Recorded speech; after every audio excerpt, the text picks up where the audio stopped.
Hey everybody, it's James here from GoodGuitarist.com, and today I'm going to show you how to play Last Christmas. This is what we're going to be learning. Last Christmas, I gave you my heart. The very next day, you gave it away. This year, to save it from tears, I'll give it to someone special. Once bitten and twice shy. But you still catch. So the strumming is just downstrokes the whole time, but there's a rhythm behind it that we need to capture. You know, that's what's going to make it sound like the original recording. As far as the chords are concerned, it's just 4 super basic chords. And I'm going to show you how to differentiate between the verse and the chorus. Like for the verse, we'll play just the plain old chord shapes. And then for the chorus, we can add a note, you know, just add one finger and do like a. And you'll hear that in the recording. It's all like synths and stuff, you know, it's from the 80s, right? But all in all, from a Christmas song perspective, Merry Christmas, by the way, from you know, for that perspective, this is probably one of the easiest Christmas songs because it's so repetitive, just the same 4 chords over and over again. If along the way you find any extra help, I have a complete beginner's course. I'll put a link to that in the corner and we'll talk more about that later. For now though, let's get started with our chord progression. We're starting off on a C chord. And from C, we switch to A minor, which is just one finger, you know, we're just moving one finger there. And from A minor, we go to D minor. And for that, there's a trick too. We just move our entire A minor shape over, and then we stick our ring finger out to the 3rd fret. So A minor and D minor are actually pretty similar shapes, just one little subtle difference. And then from there, we're going to pivot off our ring finger into our G chord. So there's like something you can do to make every single switch easier. Except going from G back to C, you're just gonna have to practice that one and do it in like the same order over and over. You know, I'll go like index, middle, ring, or ring, middle, index, you know, and just do it consistently for a while. And if you find that's not working, change it up and, you know, try it a different way. That's a really good way to build up the muscle memory, you know, because you're always coming to a C chord from a different chord every time, right? So you kind of got to attack it from all those different angles. Either way, the best thing you can do at this point to really nail these changes is to just play downstrokes only. You can see the progression there. We do our C chord for 2 measures, A minor for 2 measures, and so on. And a measure is 4 downstrokes. So 1, 2, 3, 4. 1, 2, 3, 4. Very next day, you gave it away, or gav it away. As if you listen to the recording, that always gets me. It's like, you gav it away. Anyways, yeah, you just do the downstrokes like that, counting, and then you could try singing while you're just playing downstrokes. You know, it's a really good way to like work up to being able to play and sing at the same time. Just keep the strumming out of it when you practice the singing at first. When it comes to adding the rhythm, it's just this. You know, just like downstrokes. And we play downstrokes on every beat, you know, 1 and 2 and 3 and 4 and 1. And that's simple enough. Now, the trick to making it feel like the recording is to emphasize beat 1 and the and after 2. And the symbol for emphasizing is like a greater than sign. It's an accent. I like to count it out loud, going like 1 and 2 and 3 and 4 and 1 and 2 and 3 and 4, and then actually say them louder. That way I can get the feeling like inside.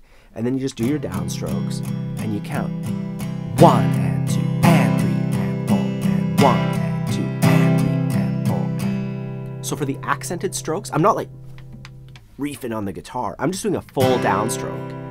And then for all the other ones, I'm just doing little downstrokes that kind of just aim at the lower end. Instead of aiming at the higher end, we're aiming kind of at the bass notes of the chord. You know, and this gives us like a good solid bass line with like a little punch, you know.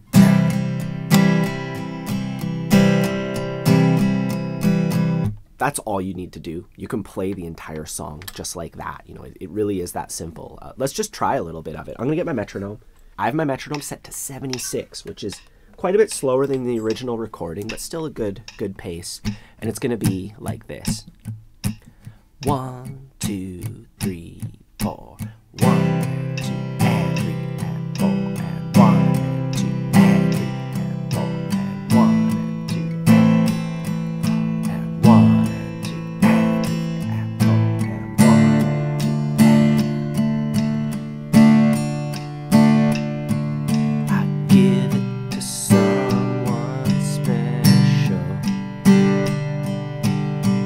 And this is one of those things where you just work on it super slowly over and over again. And eventually, once you speed it up, it's actually pretty easy to keep the feeling going. Like for me, it's easier to do this at the tempo of the song because that's when it starts to feel like the song. You can just do it like that the entire time. Same chord progression over and over again. I didn't even make a chord chart or anything for this on my Patreon page because we don't need one, right? It's so simple. You can just write it down in like 2 seconds. But something we can add to it to make it, you know, to kind of differentiate between the verse and the chorus. Like what we just did, I would save that for the verse. And then for the chorus, I would go, which is almost the same thing. I take my C chord, and then I'm going to put my pinky down on the 3rd fret of the B string. That's the 9, and this is a C add 9 because we're adding a 9 to it. On the 1 and 2, you know, so accent and then a couple downstrokes. And then on the 2nd accent, on the and after 2, that's when I remove my pinky and I go back to a C chord. So we're switching with the accents.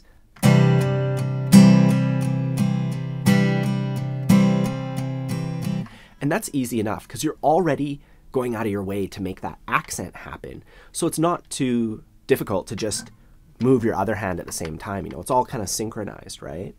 And that's what we do on the C chord. For the A minor chord, we're going to do the exact same thing. Put our pinky down on the 3rd fret of the B string. This time it makes A sus 4 because relative to A, that's the 4. It's the 9 of C, but the 4 of A minor. And if theory is something that you know you're interested in learning and it confuses you, I am making a music theory course. I'll put that, you know, somewhere when the time comes. Anyways, we have A minor or an A sus 4. Same deal, right? You gave it away. And then we move over to D minor, and I'm gonna put my pinky down on the 3rd fret of the thinnest string. This is D sus 4. So it's the same thing as A minor, but we just moved it all over.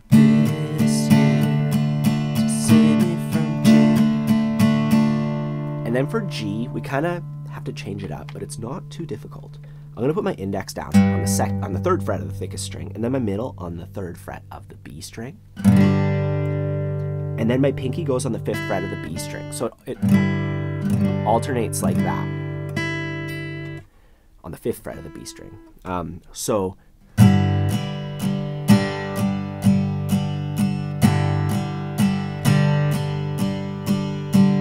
that's like a G6. This note's the 6, in case you're wondering. And yeah, we just add those extra notes. You know, we switch on the accents, and we end up with this. 1, 2, 3, and 4, and...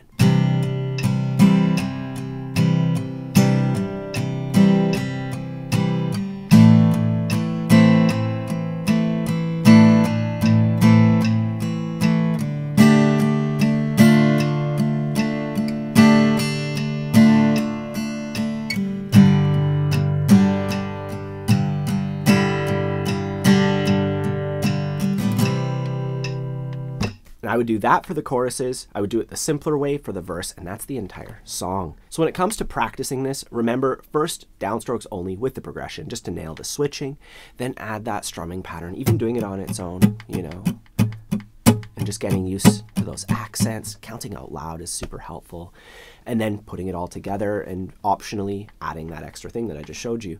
And if you want to just in general, like improve your guitar skills, I have a complete beginner's course. There's a link for that in the corner and down below, and it will take you from absolute beginner to confident strummer. We work on rhythm. That's one of the most important things when it comes to making something sound like the actual song. You know, and of course we learn all the chord shapes. We learn a whole bunch of useful ones. We learn songs that use them, so you have a reason to learn them, and you know, it reinforces the whole learning process. We learn a touch of theory, some lead playing, the blues, you know, there's a whole bunch of stuff in there. Everything you need in like a step-by-step way, so please check that out if you have a moment. Otherwise, don't forget to like and subscribe. That really helps support the channel. And you know, all this like YouTube algorithm stuff, I don't know. I barely get it myself, but it helps me. So please do that. And if you have any questions, please let me know in the comments down below. Merry Christmas, have a fun time practicing, and I'll see you soon.